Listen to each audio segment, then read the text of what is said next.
মোবাইলের মেলা, প্রেম প্রীতির জ্বালা মোবাইলের মেলা। এখন আর চিঠি লেখা লাগে না, হায়রে এখন আর চিঠি লেখা লাগে না। মোবাইল ফোন আসিল কি দোলা লাগিল, ফজরের ঘুম তো মাইয়ার ভাঙে না। যুবকের চরিত্র আজকের বড় অবস্থা খারাপ, কথা বলেন ঠিক কিনা? প্রত্যেকটা যুবক মোবাইলের পেছনে এমন ভাবে আকৃষ্ট, মোবাইল ছাড়া জীবন চলে। বাপের চাউল কিনে খাওয়ার টাকা নাই, ছেলের পকেটে 20,000 টাকা দামি ফোন, এটা বর্তমান বাস্তবতা। বাপের কোনো সামর্থ্য নাই, ছেলের পকেটে 30,000 টাকা দামি ফোন। আমি বলি এই ফোনের কাজটা কি? এই ফোন দিয়ে কি কাজ করে? এই ফোন দিয়ে আর একটাই মাত্র কাজ, ছবি তোলার ফেসবুকে আপলোড করা। কথা কন্যাকে আপনারা, ছবি তোলার ফেসবুকে আপলোড করা। এবং শুধুমাত্র তাই নয়, টিকটকের ভিতরে সুন্দর করে নিজের ছবিটা পোস্ট করা। ওর চিন্তা ভাবনা হলো যদি সুন্দর করে ছবি পোস্ট দিতে পারি, যত মেয়ে আছে সবাই লাইক কমেন্ট করবে, আমার ফলোয়ার হয়ে যাবে। কথা কন্যা একেবারে খারাপ লাগতেছে আপনাদের? যুবকদের চরিত্রের অবস্থা আজকে বড়ই খারাপ, কথা বলেন ঠিক কিনা? এরা ইচ্ছা করে, যেগুলো যুবক ফেসবুক চালায়, ইউটিউব চালায়, টুইটার চালায়, ইনস্টাগ্রাম চালায়, টিকটক চালায়, এরা ইচ্ছা করে মেয়েদেরকে রিকোয়েস্ট পাঠায়। কথা কন নাকি আপনারা? যারা বিদ্যুৎ আছে এরা বুঝবে না, যুবকেরা ঠিক মতো বুঝবে। এরা খোঁজে যে আসছে কতগুলা রিকোয়েস্ট, ফ্রেন্ড রিকোয়েস্ট, দেখে 300, টানতেছে, টানতে টানতে দেখে যেই দেশে অসীম দেশের পাখি, ও মনে করে এটাই আমার আখি। কথা কন নাকি আপনারা? এবার ফ্রেন্ড রিকোয়েস্ট অ্যাকসেপ্ট করি, ওখানে লিখতেছে হাই। যারা ভালো ছেলে হবে, যারা উত্তম চরিত্র হবে, ওরা যখনই দেখবে মেয়ের এসএমএস হাই, ওরা বলবে আমি এখানে নাই। যে কতি যুবকের মধ্যে সমস্যা থাকে, ও যেই দেখে হাই, ও মনে করে তাই। কথা কন না কেন? ও মনে করে তাই। এবার সালাম দিচ্ছে আসসালামু আলাইকুম, ওপাশ থেকে মেয়ে সালাম, আর সালামের জবাব দিচ্ছে ওয়ালাইকুম আসসালাম। এখন লিখতেছে যে কেমন আছেন আপনি, ওখানে বলতেছে না হা আপনি আপনি করে বলবেন না, তুমি করেই বলবেন, কারণ তুমি বললে বড় আপন আপন মনে হয়। কথা কন নাকি আপনারা? এই অবস্থা এইভাবে চলতেছে 1 মাস 2 মাস যাইতে যাইতে কয়েকদিন এসএমএস করার পর এবারের মনের ভিতরে চিন্তা হলো, আচ্ছা একদিন ডাক দিয়ে বলতেছে না হ্যাঁ আপনি যদি কিছু মনে না করেন তাহলে কি একটু আমরা ভয়েস কলে কথা বলতে পারি? কথা কন নাকি আপনার? এ চিন্তা ভাবনা হলো যদি ভয়েস কলে, এতদিন যে এসএমএস করলাম এটা ফেক আইডি নাকি রিয়েল আইডি? এবার সে ভয়েস এসএমএস নিচ্ছে, ডাক দিয়ে বলতেছেন আপনার বাড়ি কোথায়? মেয়ে যদি বলে খালি পটুয়াখালী, ও মনে মনে চিন্তা করে না এতদিন এসএমএস জায়গা মতোই গিয়েছে। কথা কন নাকি আপনারা? এবার যখন আরো কয়েকদিন যায়, যাওয়ার পরে একদিন ডাক দিয়ে বলে আহারে কত আর কথা বলি, কত আর এসএমএস করি, 99 তো আল্লাহকে বলেছিল আল্লাহ এইটা কি ওইটা কি। হঠাৎ করে দেখতে বউ ডাক দিয়ে বলতেছেন আল্লাহ আমি আপনাকে দেখতে চাই। কথা কন নাকি আপনারা? কথা কয় তো আর পোষায় না, কথা বলে যখন পোষায় না, এবার ডাক দিয়ে বলেন আহারে কতদিন হলো আপনার সঙ্গে কথা বলি, যদি একটু ভিডিও কলে আসতেন। এটা হলো লুচ্চা নাম্বার 1। কথা কন নাকি আপনারা? এটা হলো লুচ্চা নাম্বার 1। প্রাণের ভাইরা আমার, যুবকদের চরিত্রের অবস্থা খুব খারাপ। এদের চরিত্র এমন পর্যায়ে চলে গিয়েছে, মনে করে খালি মেয়ের পিছনে দৌড়াবো আর মেয়ের পিছনে দৌড়াবো। কথা বলেন না কেন আপনারা? যুবক ভাইরা আমার, আল্লাহ রাব্বুল আলামিন আমাদেরকে সৃষ্টি করেছেন ইবাদত করার জন্য। মুসলিম যুবকদের চরিত্র আছে, ইতিহাস রয়েছে। ইতিহাস যদি কোনো যুবক ভুলে যায়, ওর মতো ব্যাখ্যার আর কোনো যুবক থাকতে পারে না। কথা বলেন ঠিক কিনা? প্রেম প্রীতির জ্বালা মোবাইলের মেলা, প্রেম প্রীতির জ্বালা মোবাইলের মেলা। এখন আর চিঠি লেখা লাগে না, হায়রে এখন আর চিঠি লেখা লাগে না। মোবাইল ফোন আসিল কি দোলা লাগিল, ফজরের ঘুম তো মাইয়ার ভাঙে না। হায়রে মোবাইল ফোন আসিল কি দোলা লাগিল, ফজরের ঘুম তো পোলা ভাঙে না। পোলায় সারা রাত জাগিয়া ফোনে কথা বলিয়া, মাইয়া সারা রাত জাগিয়া ফোনে কথা বলিয়া, পড়াশোনা মাইয়ার ভালো লাগে না। হায়রে পড়াশোনা বাবার ভালো লাগে না। মোবাইল ফোন আসিল কি দোলা লাগিল, ফজরের ঘুম তো মাইয়ার ভাঙে না। কথা বলেন ঠিকিরা? প্রাণের ভাইরা আমার, এই জন্যই প্রেম প্রীতির জ্বালা যাওয়া যাবে? জোরে বলেন যাওয়া যাবে?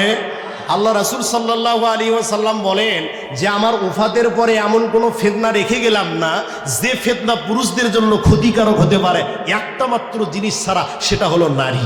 সেটা কি? জোরে বলেন না কেন? সেটা হলো নারী। আপনি যত বড় মুফতি হন না কেন, যত বড় মুহাদ্দিস হন না কেন, যত বড় বক্তা হন না কেন, এক হাসি দিয়ে আপনার মাথার বিদ্যা বুদ্ধি মুহূর্তের মধ্যে ব্রেন ওয়াশ করে দিতে পারে, তার নাম নারী। এই ক্ষমতা আল্লাহ নারীর মধ্যে দিয়েছে। এই ক্ষমতা আল্লাহ নারীর মধ্যে দিয়েছে যে মুহূর্তের মধ্যে আপনার ব্রেন ওয়াশ করে দিতে পারে।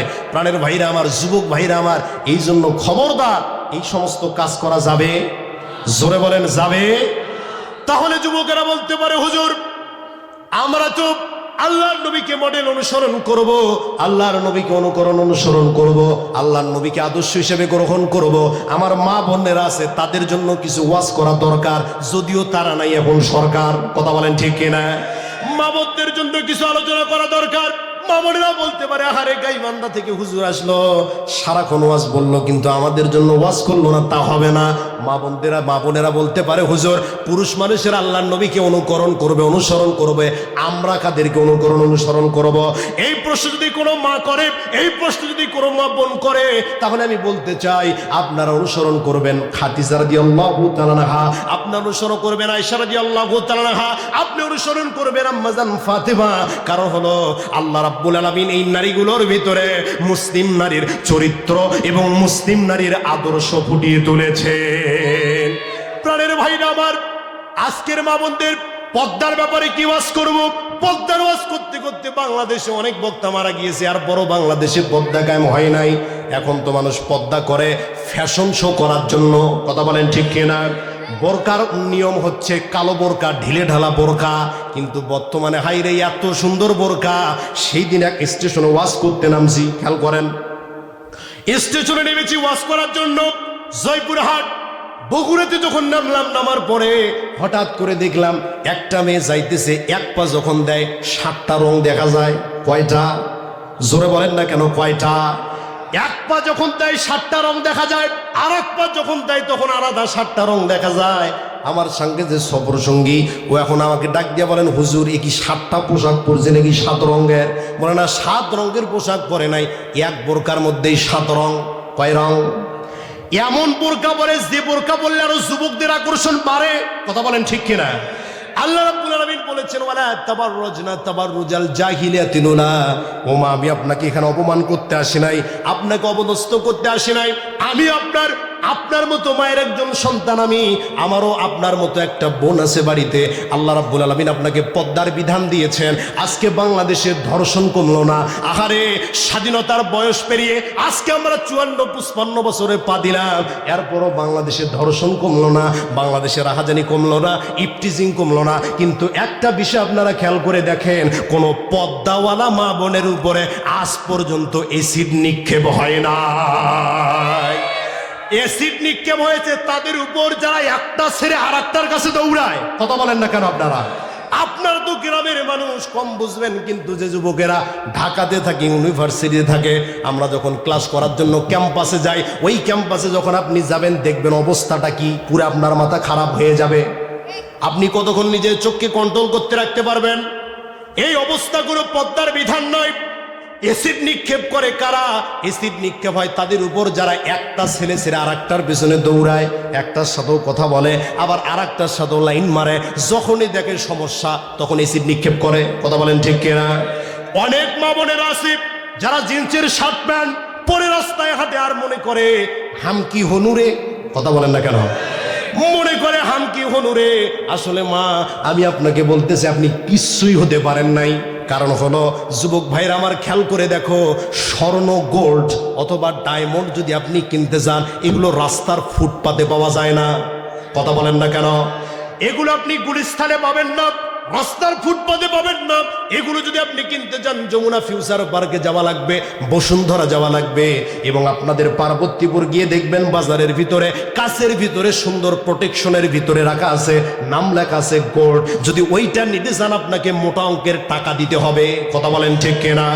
যে মামনেরা নিজেদেরকে প্রোডাক্ট বানাতে চায়, মনে করে আহারে আমি যদি এইভাবে শরীর প্রদর্শন করতে পারি তাহলে মনে হয় আমার মান মর্যাদা বেড়ে যাবে, মনে হয় আমার চেহারা সুন্দর পুরুষগুলো দেখবে। ও মা, আল্লাহ রাব্বুল আলামিন আপনাকে দিয়েছেন ঘরের মধ্যে থাকার জিনিস, আপনি বাহিরে বের হবেন পর্দা করে। যদি প্রোডাক্ট হয়ে বের করেন, প্রোডাক্ট হয়ে বের হন, মনে রাখবেন খোলামেলা জিনিসে মাছি পড়ে বেশি। একটা কলা বিক্রেতা, উদাহরণ দেই, খারাপ লাগতেছে আপনাদের? কলা বিক্রেতা কলা বিক্রি করতেছে, তো কলা বিক্রি করতেছে, আহারে কলা নিয়ে আসার সাথে থাকে না, মানে নিয়ে আসার মানুষ খায়। এবার ও ব্যক্তি মনে মনে চিন্তা করলো, এই কলাগুলো যদি সিলি রাখি তাহলে আমার গ্রাহকদের খাবার সুবিধে হবে, ওরা খালি আসবে নিবি আর খাবে, বুঝছেন? এই চিন্তা ভাবনা করে কলাগুলো সুন্দর করে সিলে রাখছে। এবার দেখতেছে কেউ আর কলা নিতে আসে না। এবারও মনে মনে চিন্তা করলো, ব্যাপারটা কি, কলা নিতে আসে না কেন? লোকজনকে ডাক দিয়ে বলছেন, ভাই আসেন, আগে 10 টাকা এখন দিলাম 5 টাকা নিয়ে যান। লোক এখন ডাক দিয়ে বলে, ভাই ও কলা তো নেওয়া যাবে না, কারণ ওখানে ধুলেবালি পড়তেছে, মাছি পড়তেছে, ওর উপরে আবরণ নাই। কথা বলেন ঠিক কিনা? যে মা বোনেরা আমার নিজেদেরকে প্রোডাক্ট বানিয়ে, যে বোনেরা আমার রাস্তায় ফ্যাশন করে যাচ্ছে, যুবকদের বাহবা নিচ্ছে, মনে করবেন এই যুবক আপনাকে ইউজ করবে ততক্ষণ যতক্ষণ আর ভালো লাগবে, ও কখনোই আপনাকে স্ত্রী হিসেবে গ্রহণ করবে। কারণ প্রত্যেকটা যুবক চায় আমার স্ত্রীও একটা পদ্মাশীল স্ত্রী। কথা বলেন ঠিক কিনা? যুবকরা খালি হাসো না, পদ্মাশীল স্ত্রী নিতে গেলে নিজের চরিত্রকেও হেফাজত করতে হবে। কথা বলেন ঠিক কিনা? নিজের চরিত্র নিজে 10টার সাথে লাইন মারবা, মনে করবা তোমার স্ত্রীও 12টার সাথে লাইন মারি আসতেছে। কথা বল না আপনারা? তুমি যদি 10টা মেয়েকে ঠকাও, মনে করবা তোমার স্ত্রীও 12টাকে ঠকায় তারপরে তোমার ঘরে আসবে। কথা বলেন না কেন? কেননা যে যেরকম বলবে, আল্লাহ নিজে বলেছেন, নিজে পবিত্র থাকো, পবিত্র স্ত্রীর সন্ধান করো। নিজে যদি বিপদগামী হও তাহলে তোমার ভাগ্য ওই অমনটাই পড়বে। কথা বলেন ঠিক কিনা? তাহলে আদর্শ গ্রহণ করব কার? আল্লাহ রাসূলের। কার? একটু জোরে বলেন কার? আর মা বোনের আদর্শ করবে আম্মা আয়েশা। আল্লাহর নবীর যে 11 জন স্ত্রী ছিলেন, এই স্ত্রীগুলোর আদর্শ করবে তারা কেমন ছিলেন। আল্লাহর নবীর স্ত্রী খাদিজা যখন আসতেছেন, আল্লাহর নবী জিবরাইলকে ডাক দিয়ে বলতেছেন যে, জিবরাইল তুমি আল্লাহর নবীর কাছে যাও, যাওয়ার পরে সুসংবাদ দাও যে ওই যে একটা ছোট্ট একটা বাটিতে করে পাহাড়ের উপরে মাংস নিয়ে, গোস্তর বাটি নিয়ে আসতেছে, জিবরাইল তুমি চলে যাও।